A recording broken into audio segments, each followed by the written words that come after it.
рыжий кот с украинским сердцем. Если честно, когда я смотрел по ящику бобслея, мне казалось, что трасса гораздо уже.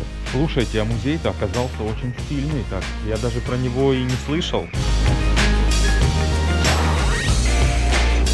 Тот же антиквариат, брелки, сувениры. Над душами проносятся эти голуби.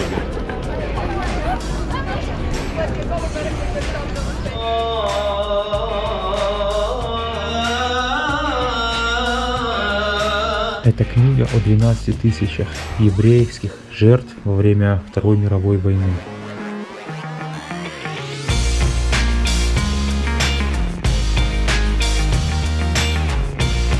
В Сараево в 1984 году проходила Олимпиада. Все же это не Лондон и не Париж. Это лучше, чем ничего.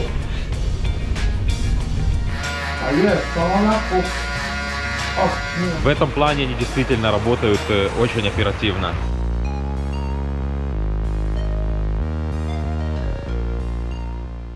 Всем привет! Сегодня я буду исследовать столицу Боснии и Герцеговины, город Сараево.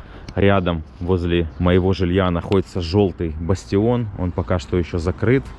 А рядом с бастионом находится мусульманское кладбище жертв боснийской войны в начале 90-х.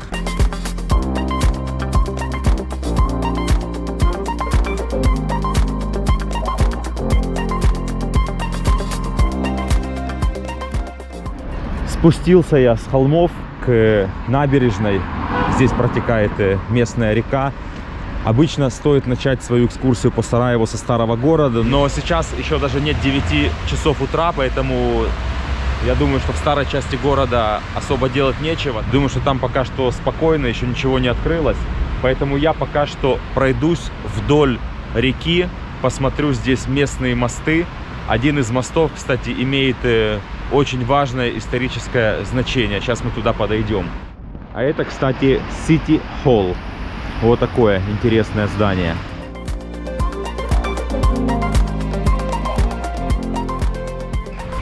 Вдоль реки установили интересные такие деревянные лавочки, сидушки которых двигаются. А вот и тот мост, о котором я говорил ранее, он называется Латинский мост.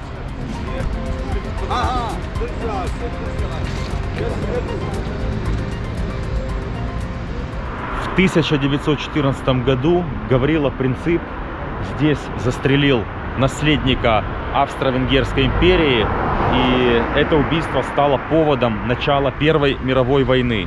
Ранее здесь у моста был монумент в память о трагическом событии, а на месте, где стоял Гаврила Принцип, в тротуар были вмонтированы следы его ног. Сейчас от этих памятников ничего не осталось. Единственное, что здесь есть, так это мемориальная доска, которая напоминает о событиях того времени. А еще в Сараево есть канатная дорога. И, собственно, туда я сейчас и направляюсь. Где-то 850 метров от Латинского моста. Здорово!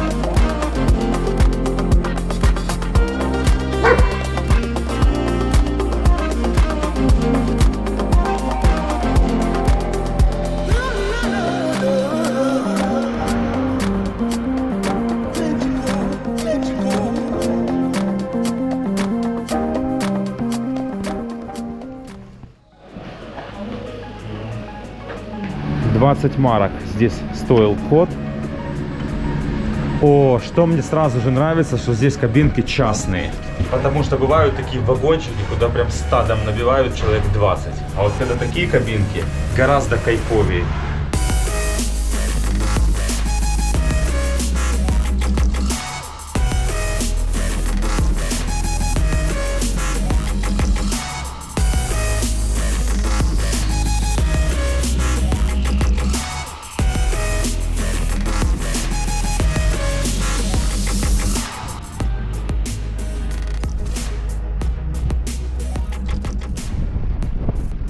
Итак, чем примечательна прежде всего гора Требевич? Здесь множество пеших маршрутов с прикольными пейзажами, красивая природа, а также здесь есть олимпийская бобслейская трасса.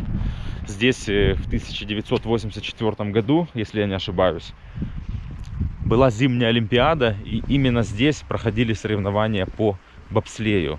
Сейчас это заброшенный туристический объект, и туда я, собственно, сейчас и направляюсь.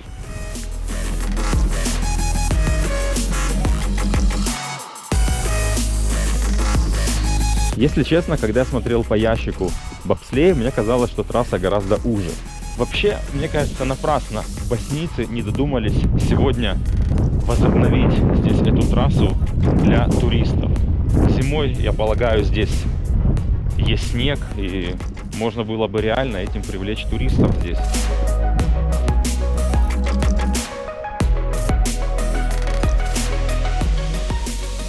Рыжий кот с украинским сердцем. Слава Украине! Ладно, нужно подниматься назад, потому что можно так очень далеко уйти вдоль трассы, и потом дольше придется подниматься.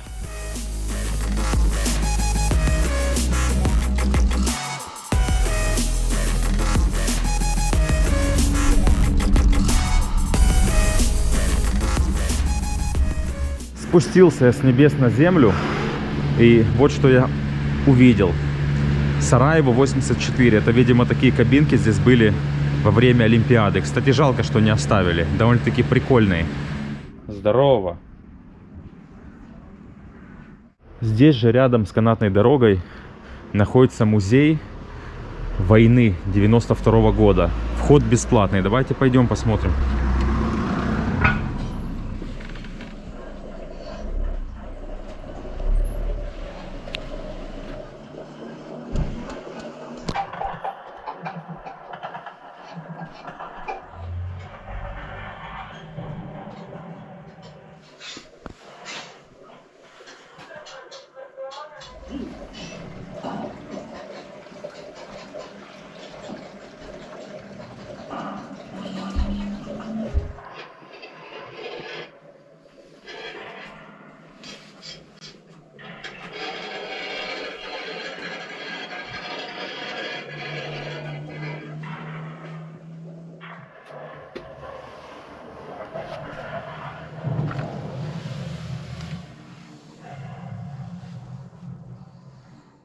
Слушайте, а музей-то оказался очень сильный. Так, я даже про него и не слышал.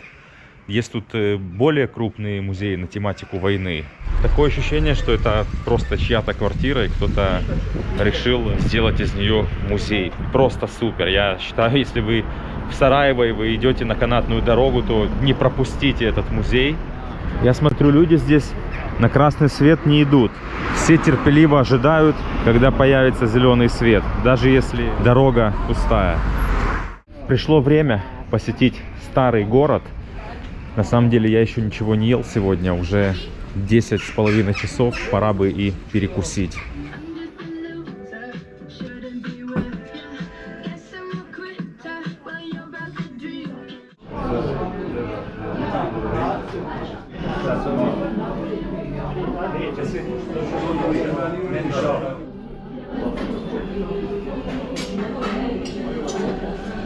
Я переживал, что я не угадаю с рестораном, так как нахожусь в туристической зоне, но на самом деле бифштег, который я заказал, просто мягкий, тает во рту и приготовлен по высшему разряду. И шопский салат тоже вкусный, мне нравится, я не прогадал. Ну что, теперь с новыми силами будем штурмовать старую часть города Сараево.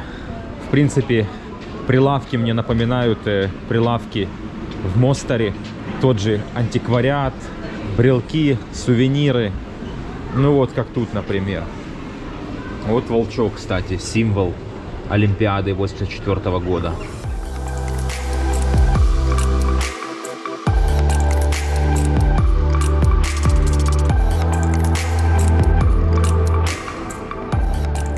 Вот я выхожу на главную площадь города. Мечеть, как по мне, они почти все здесь похожи. Вот такая вот интересная здесь атмосфера. Еще эту площадь называют Голубиной, потому что здесь голубей, возможно, даже больше, чем людей.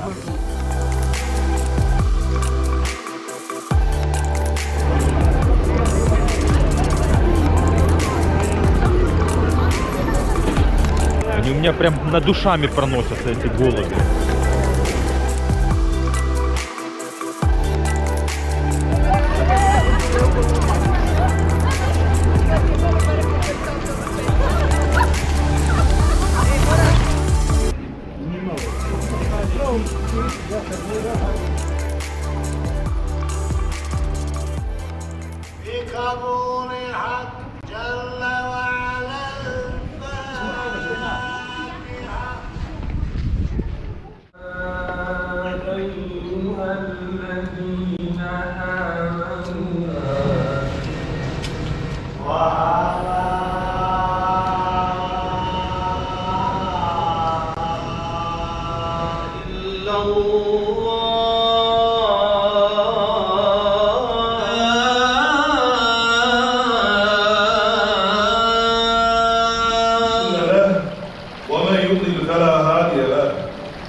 В мечети старого города мы только что побывали. Мне кажется, это было достаточно интересно. Но здесь также, в старом городе, есть еще и синагога, и еврейский музей.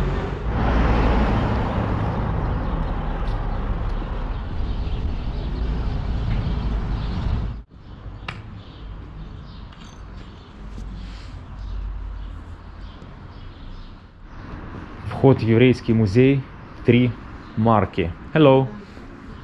В Сараево, оказывается, веками жили евреи-сефарды, которые бежали от испанской инквизиции. А в конце 19 века сюда также присоединились и евреи-ашкеназы, которые бежали из Восточной Европы.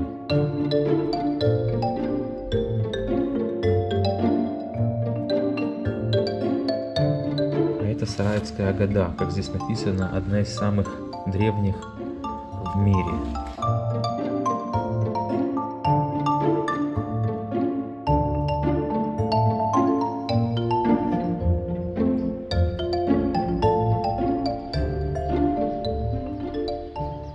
Лаура Попо. Это первая еврейская женщина в Боснии, которая получила образование. Она писала поэмы и сочиняла песни.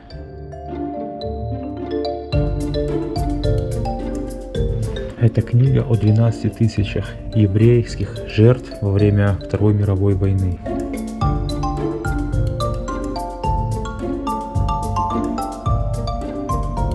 Здесь фотографии концентрационных лагерей во время Второй мировой войны и немного напоминаний о ужасах тех времен. Политические заключенные.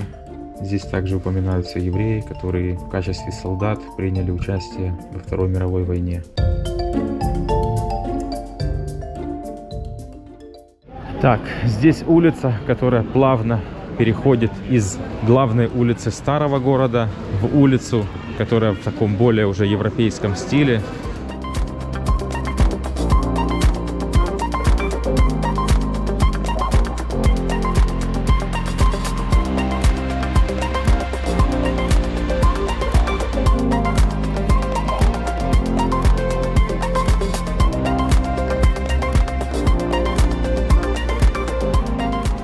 Рядом с церковью находится галерея, которая называется 110795, повествующая о войне в Боснии с 92 по 95 год.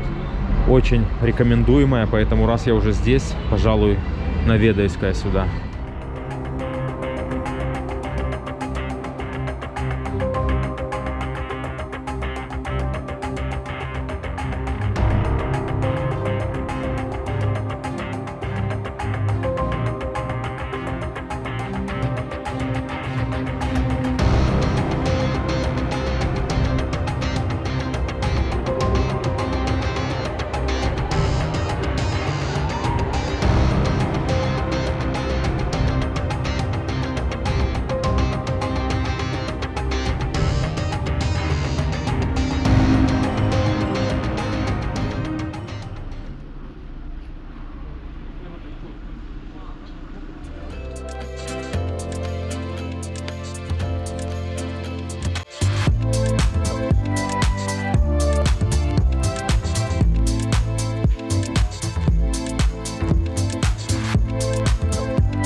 Как я ранее упоминал, в Сараево в 1984 году проходила Олимпиада.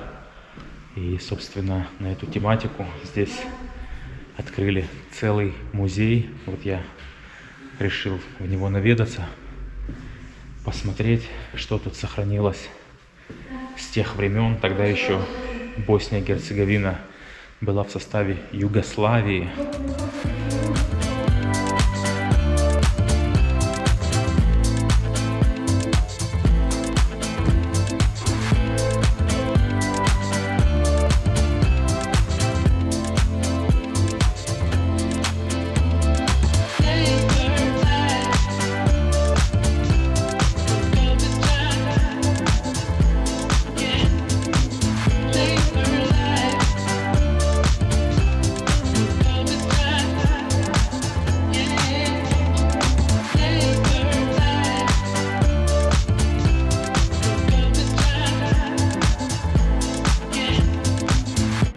я так понимаю, рассказывается история еще первых Олимпиад, еще до Второй мировой войны.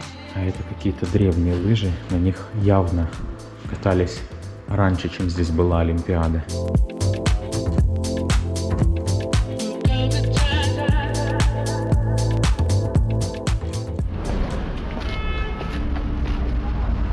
Несколько музеев я сегодня умудрился обойти в Сараево за один день, и при этом нисколько об этом не жалею, так как музеи эти были не какого-то огромного масштаба, на которые нужно было расходовать немало энергии. Все же это не Лондон и не Париж. А вообще уже 2 часа дня, а я еще не пил пиво, и мне кажется, это надо как-то исправлять.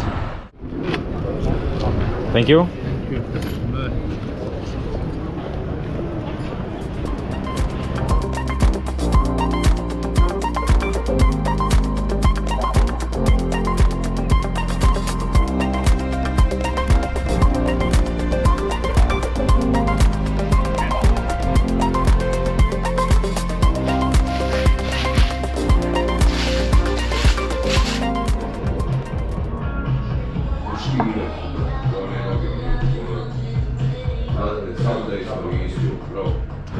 В конце улицы Ферхадилия есть такой вечный огонь, посвященный воинам Югославии, которые погибли во время Второй мировой войны.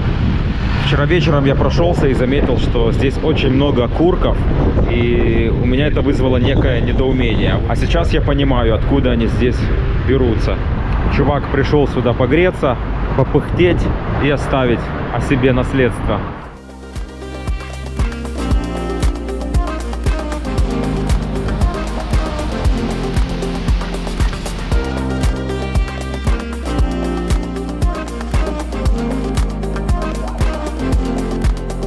Интересный парк такой, весь покрыт желтой листвой, и при этом я вижу здесь множество захоронений.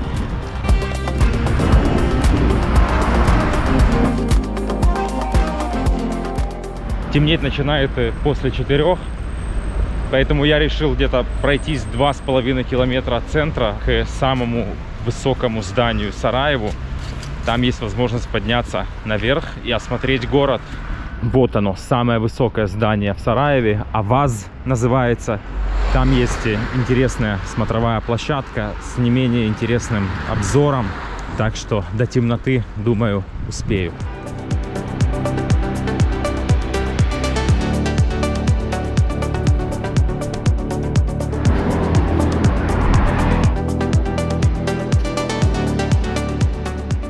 Окей, сейчас мне сказали, что смотровая площадка сегодня в связи с погодными условиями не работает. Это 36 этаж, но мне сказали, что я могу подняться на 35-й. На 35-м этаже условия менее комфортные для осмотрения города, но тем не менее, это лучше, чем ничего.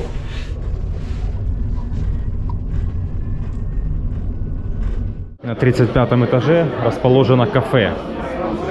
И вот отсюда можно будет рассмотреть город. Как же здесь накурено. Здесь так же, как и в Косово, в Македонии, в Албании, люди любят от души покурить.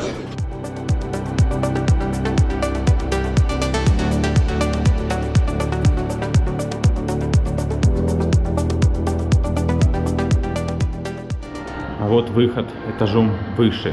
Здесь прям турникеты есть. Удобный балкончик, но не сегодня. Ладно, хоть так посмотрели через накуренное кафе.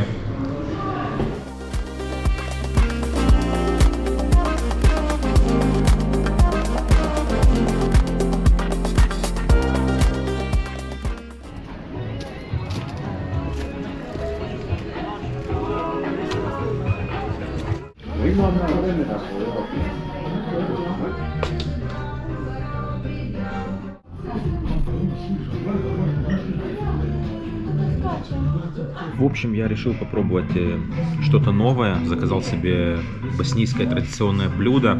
Обычно в первую очередь предлагают чевапи, но от них мне уже подташнивает. Я сказал сразу же: чувак, официанту, предложи мне что-нибудь, только не чевапи. И вот я себе взял такие мясные шарики с рисом, со сметаной, еще какая-то такая подлива и достаточно вкусно, действительно, по-домашнему.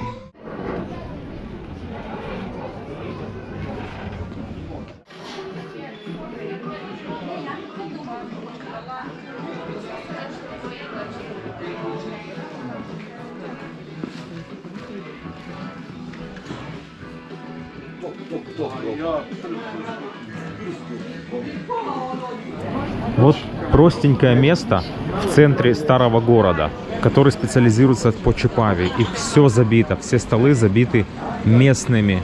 Насколько это блюдо у них популярно. For my blog. Not all the time, just a little bit.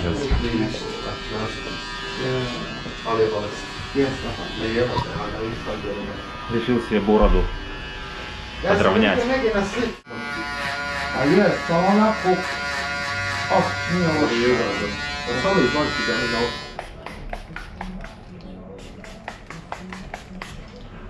Ну что, обрили меня теперь как новенький. Кстати, мне нравится, как мне сделали бороду. 10 марок мне это стоило.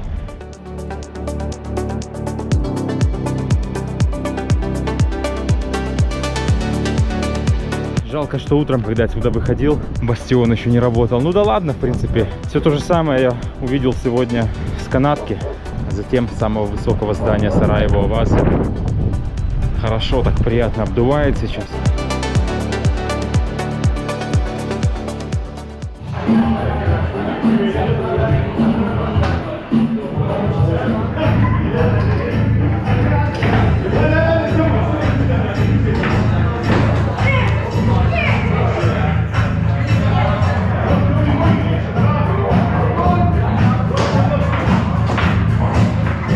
Начался небольшой дождик, и я наконец-то воспользовался плащом, хотя я уже целую неделю путешествую по Балканам, и все это время я ожидал дождя, потому что по прогнозу постоянно предвещали дождь, но пошел он только сейчас. Сейчас я поужинал в прикольном месте, мне подали очень классный бургер. Местную традиционную я уже достаточно поел, она мне приелась, и я попробовал бургер. Вообще я хочу отметить, что где бы я здесь не ел, в любом ресторане еду подают быстро. Да не то, что быстро, ее подают чуть ли не моментально. Если я 5 минут жду, это уже считается очень долго. И это круто. В этом плане они действительно работают очень оперативно. Здесь вот наткнулся на какую-то кафешку, она также вчера была здесь забита до отказа. Местные тусят очень плотно здесь, я смотрю. В основном они тут чаек пьют и покуривают кальянчик. Киндер Bueno. Стаканчик такой от души. Я думал, меня спрашивают, тебе вафельную? Я говорю, нет, стаканчик. Думал, дадут маленький стаканчик. Тут треть от этого, как обычно делают. Тут прям вот такой.